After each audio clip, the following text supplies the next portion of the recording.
नमस्कार, महाराष्ट्र T24 में मैं मनीष टेमरे आप सभी का स्वागत करता हूं। आइए देखते हैं विदेश की कुछ खास खबरें। नेपाल में जेएनजी के विरोध प्रदर्शन के चलते प्रधानमंत्री पद से इस्तीफा देने के बाद केपी शर्मा ओली का पहला रिएक्शन सामने आया है। बुधवार 10 सितंबर को जारी एक बयान में ओली ने खुलासा किया है कि वह वर्तमान में नेपाल सेना के शिवपुरी बैरक में है। ओली ने सत्ता छोड़ने के बाद भी भारत के खिलाफ बोलना बंद नहीं किया है। पीएम मोदी से हटने के बाद ओली भारत के खिलाफ जहर उगलने लगे हैं। ओली का कहना है कि उन्होंने सत्ता इसलिए खो दी क्योंकि उन्होंने अयोध्या में भगवान राम के जन्मस्थान की बात का विरोध किया था। नेपाल में लोगों में बियर पीने की आदत में काफी तेजी आई है, जिससे सरकार की आय पर भी सकारात्मक असर पड़ा है। केवल पिछले 6 महीनों में ही सरकार ने बियर बिक्री से 17.25 अरब नेपाली रुपए का कर एकत्र किया है। इस आंकड़े से घरेलू बियर उत्पादन और खपत में बढ़ोतरी का पता चलता है। देश में बियर की बढ़ती लोकप्रियता के पीछे युवा पीढ़ी में बढ़ती मांग और शहरी क्षेत्रों में बार और रेस्टोरेंट की संख्या में वृद्धि मुख्य कारण बताई जा रही है। ऑडिटर जनरल के ऑफिस की रिपोर्ट के अनुसार नेपाल में स्थानीय रूप से उत्पादित बियर की खपत पिछले साल की तुलना में 38.31 बढ़ गई है। शराब से होने वाली इनकम में 26.64% का साल दर साल उछाल देखा गया है।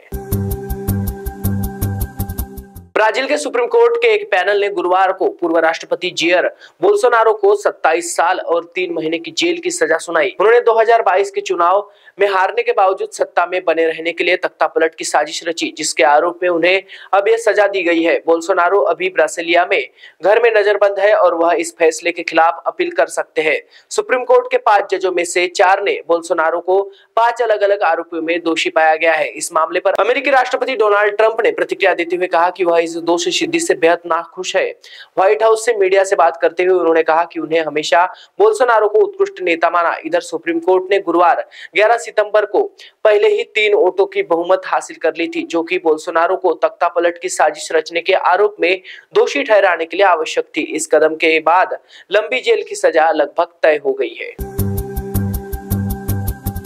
पाकिस्तान के पंजाब और खैबर पख्तूनख्वा प्रांत के गांव में बाढ़ ने जो तबाही मचाई है, उसको लेकर पाकिस्तानियों का दावा है कि भारत ने पाकिस्तान की तरफ पानी छोड़ा है, जिसकी वजह से बाढ़ आई। उनका कहना है कि यह मुद्दा बैठकर सुलझाया जाना चाहिए, लेकिन भारत पाकिस्तान का असली दुश्मन है और वह अखंड भारत की बातें करता है। पाकिस्तानी यूट्यूबर सोहेब चौधरी ने देश में बाढ़ के हालात, भारत के साथ रिश्ते और शहबाज शरीफ सरकार की लापरवाही पर पाकिस्तान की जनता से बात की। पाकिस्तानी आवाम ने कहा कि पहले भारत ने कहा वह हमें पानी नहीं देगा और अब उसने पानी छोड़ दिया। वह यह सब अपने फायदे के लिए कर रहा है।